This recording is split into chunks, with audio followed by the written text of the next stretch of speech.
Ապրիլի 1-ից հայկական ատոմային էլեկտրակայանի շահագործումը 5 ամսով դադարեցվել է։ Տարածքային կառավարման և ենթակառուցվածքների նախարարության տվյալներով ամենայն հավանականությամբ 2026 թվականին արևային կայանները արտադրած կլինեն այնքան էներգիա, որքան Մեծամորի ատոմակայանը։ Գերատեսչությունից վստահեցրել են, որ այդ թվերը համադրելի կլինեն։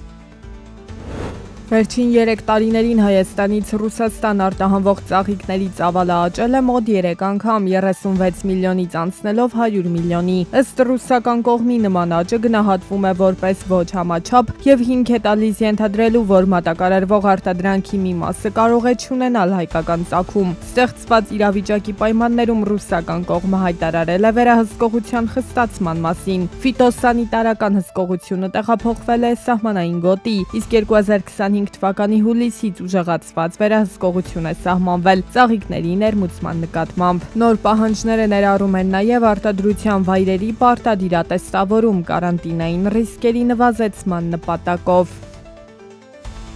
Պետական եկամուտների կոմիտեում տեղի է ունեցել հանդիպում Հայաստանի Հանրապետության սահմանների համալիր կառավարման ռազմավարական նախագծի մշակման շրջանակում Հայաստան ժամանած Եվրամիության փորձագիտական առաքելության ներկայացուցիչների հետ։ Քննարկմանն անդրադարձ է կատարվել Հայաստանի Հանրապետության սահմանների համալիր կառավարման բեկ իրավասությունների տիրույթում գտնվող հարցերին, մասնավորապես անդրսահմանային հանցագործությունների, սպառնալիքների բացահայտման և քննության, սահմանային իրավիճակի ընթացիկ վերլուծության և վերահսկման կարևորագույն կոմպոնենտներին։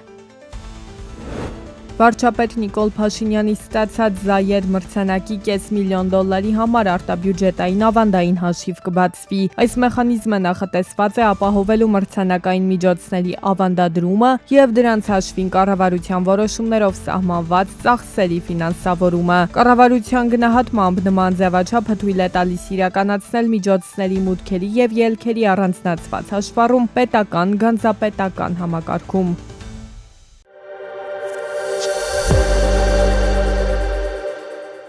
Bank of America-ն նախազգուշացնում է, որ էներգակիրների գների կտրուկ աճը կհանգեցնի նրան, որ Միացյալ Նահանգներում ընդհանուր գնաճը առաջիկա ամիսներին կմոտենա 4%-ի, իսկ գնային ճնշումը կպահպանվի նաև հաջորդ տարի։ Սակայն ըստ փորձագետների այդ աճը կարճատև կլինի և հաջորդ տարի ընդհանուր գնաճը արագ կնվազի նավթի գների նվազման հետ մեկտեղ։ Վերանայված կանխատեսումը բարդացնում է իրավիճակը դաշնային պահուստային համակարգի համար։ Չինական ընկերությունները մեծացրել են հեղուկացված բնական գազի վերավաճառքի ծավալները, օգտվելով սփոթային գների աճից միջազգային շուկաներում։ Reuters-ի տվյալներով Չինաստանը բավարարում է իր ներքին պահանջարկը ներքին արդյունահանման և խողովակաշարային մատակարարումների հաշվին, ինչը հնարավորություն է տալիս ավելցուկային գազը վերաուղղել արտաքին շուկաներ։ OPEC+ երկրների կողմից թույլատրված նավթի արդյունահանման ծավալի պլանը ապրիլից մարտի համեմատ ավելանում է օրական 170,000 բարելով, հասնելով օրական 37.9 միլիոն բարել։ Չնայած որ OPEC+ երկրները ապրիլից ավելացրել են քվոտաները, արդեն մի քանի ամիս է չեն հասնում պլանային ցուցանիշներին։ Ամերիկյան Microsoft ընկերությունը 2025-ից 2029 թվականներին նախատեսում է Սինգապուրում ներդնել $5.5 միլիարդ,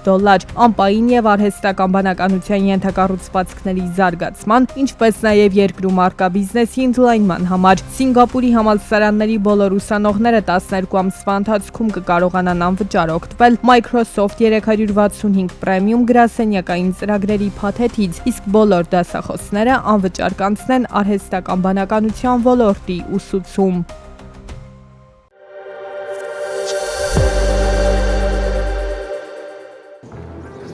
Փաշինյան-Պուտին հերթական հանդիպումից հետո հայկական կողմից կրկին հայտարարում են. Ռուսաստանը բարեկամական երկիր է, ռուսական շահերին վնաս հասցնելու միտում Հայաստանի Հանրապետությունը չունի։ Իսկ ռուսական կողմից հայտարարում են, թե Հայաստանը կասկածի տակ է դնում երկաթուղային համագործակցության շարունակականությունը։ Ավելին, ռուսական կողմի համար հասկանալի չեն Հարավկովկասյան երկաթուղի ընկերության կոնցեսիան երրորդ կողմին փոխանցելու վերաբերյալ քննարկումները, մինչդեռ վարչապետ Փաշինյանը օբյեկտիվ պատճառներ է ներկայացնում։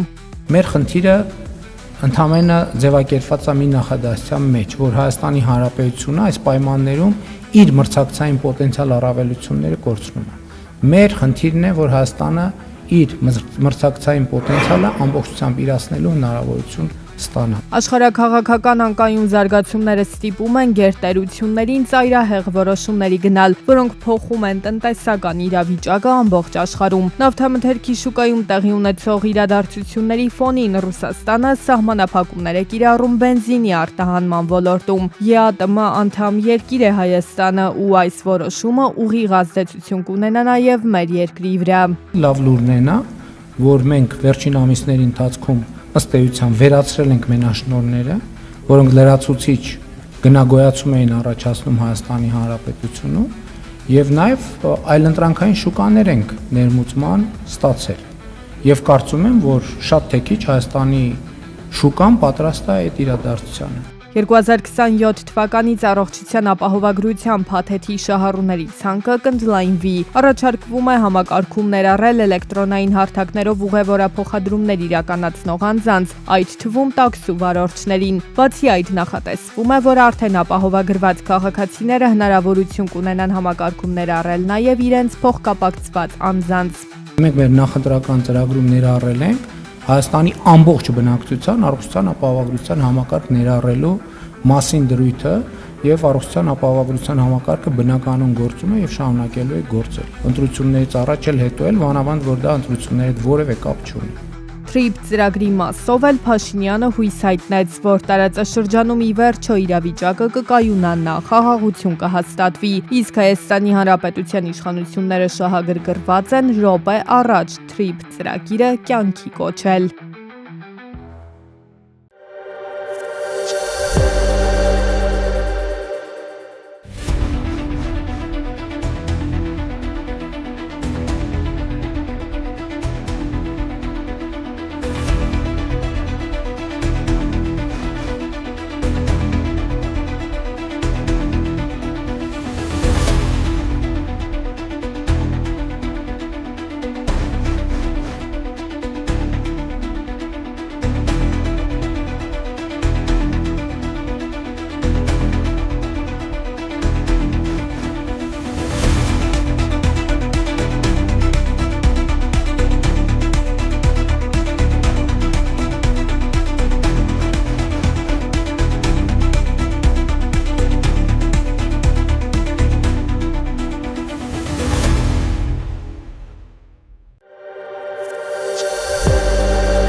Հայաստանը մեկ տարվա ընթացքում մինչև 2027 թվականի ապրիլի 30-ը կսկսի օգտվել 300 և 200 տոննա կակաոյի մածուկի և կակաոյի յուղի անմաքս ներմուծման քվոտայից։ Քվոտան գերազանցելու դեպքում ներմուծողները կվճարեն համապատասխան տուրքեր 3-ից 5% չափով։ Բացի այդ, մինչև 2028 թվականի ավարտը կթույլատրվի նաև տեղական արտադրության կարիքների համար տեքստիլի և կաշվի մշակման համար նյութերի անմաքս ներմուծումը։